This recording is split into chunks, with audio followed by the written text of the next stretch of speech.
What's up, everyone? Check out this folding treadmill that I just got. This thing is super nice. I want to go over all the features of it. First off, this is really sleek. It's very thin, as you can see.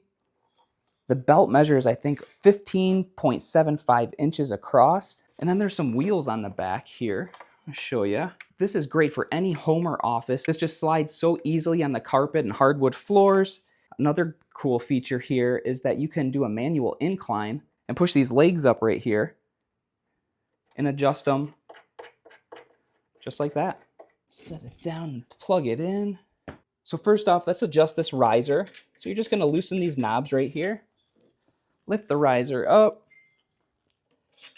and tighten them back in. To turn it on, first you want to hit the power button down here. So come look over here at these buttons. It does have different speed modes.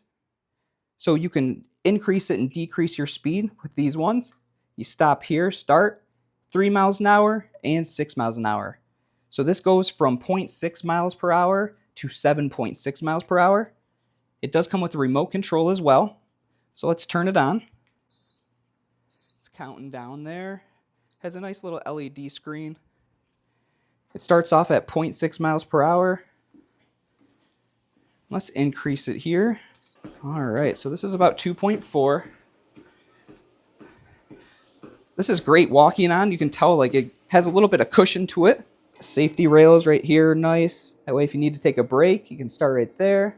Yeah, I love the display. It shows your time, your speed, your distance, and your calories, which is really a cool feature. This can go up really fast to 7.6. We'll take a look and see how fast that is here. This is really nice and compact. This would, like I said, be great for any home or office. Slide under your couch, under your desk. If you're looking for a great low-profile treadmill that is foldable, I highly recommend picking up this one. Thanks for watching.